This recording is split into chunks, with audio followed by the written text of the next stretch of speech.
after a loss like that is the team staying together, staying focused and everything. How are you guys doing that and making sure that you're going to do that to get ready for South Carolina? Yeah, I mean, obviously, that happened. Now all you can do is learn from it. That's a dead yesterday. We can't change that past. We can't change the outcome of that. We just have to learn from the mistakes that we made, see what we did wrong, and just go back to the drawing board and correct it. How was practice today? I think it was really good. Obviously, there's a lot of emphasis on our effort and physicality. I think for a Monday, we did the best we could. How you correct the tackling? You had some issues in the second quarter, especially. Just work on the tackling issues that you guys faced. I mean, really, it's hard when you're not in pads, but come tomorrow and Wednesday, just guys, really, the coaches can't always be on every single player. So, I mean, kind of guys like we've already been doing today, just getting on each other, running to the ball, wrapping up, effort, all 11 guys to the ball. And if the leader like me doesn't see that from the team, doing something about it. What do you know about South Carolina and offensively? What challenges are they going to present to you guys? Yeah, I mean, obviously they have a very good running back, young quarterback, but he can make plays with his legs. Both bigger dudes, really good O-line and a lot of weapons all over the place. Really trying to get the run game going to open the passing game, and we're going to have our hands full.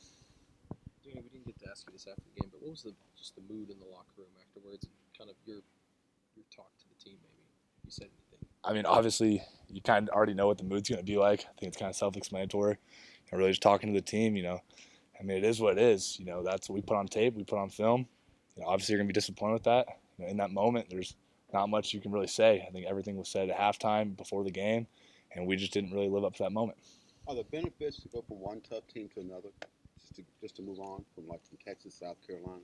Benefits to doing that? I mean, absolutely. I mean, you're getting better every single week. You kind of get molded through the fire. You're only going to get better and better with each team you play. Also, been 2 days, but have you seen Mike bounce back from Saturday? Yeah, he's done great. Just everything we've seen. He's been leading that defense. Leading the offense, I'm sorry. It's challenging as a young quarterback for something like that to happen. It's very difficult. It's easy for a guy just for something like that to happen with the situation to get very down on himself. But he's done a phenomenal job just leading the offense. Moving on. Obviously, no, I'm not in those rooms, but there's, something that they have to fix and correct, and he's going to be the first one to do it. Coming out of a loss, I think one of those questions is always, how does this team not divide itself amongst defense and offense, one doing its part and the other maybe not so much? Yeah, I mean, right after something like that happens, it's very easy to guys start blaming each other. There's 1,000 excuses you can make, but there's only so many opportunities you're going to have. I think right after that, we had a players meeting. All the guys got together, and that's something really positive that you like to see.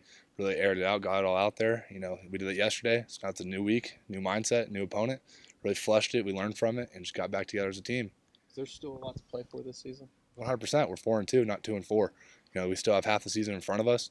I think if you have that type of mindset, you're already giving up now, then I don't want you on this team because I still have a lot to play for. I'm only here for a few more months. I still got a lot I want to accomplish. Coaches always talk about you can't let one loss be 2 losses. And I know Brent's drilling that into your head this week and everything. But as a team, how much do you guys talk about that? I mean, we don't really talk about another loss. So that's not on the table right now. I think for us, it's kind of already been instilled in my head, for the years I've been here. Yeah. You kind of have to now do it for the younger guys and just kind of be a coach in the locker room. Danny, what is it about Eli Bowen that he's been able to get out there and find success and consistency so quickly in his career? Something about that last name. I don't know. I think just a ball player. He plays like a veteran out there, man. I'm just really impressed with everything he does, to his coverage, his tackling, his technique, just knowing his assignment. And that's really I'm impressed with as a young guy, really, his ability to understand and have an intricate, understand the game plan. Danny, I'm sure you guys put pressure on yourself to, want to be perfect all the time. Do you feel that any more so when the offense is just struggling, to make the perfect play all the time? Absolutely not.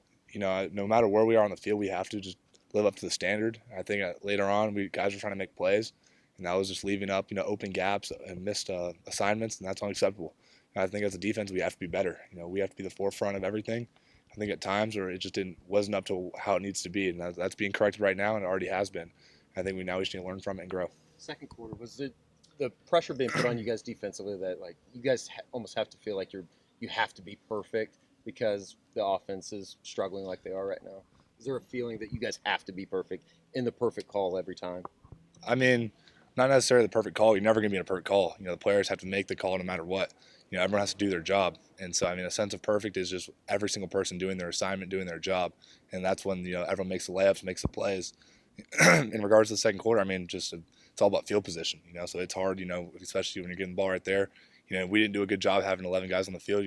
Someone's running out late, and then we miss a tackle on top of that, and then the lack of effort from my part, it just kind of all comes together.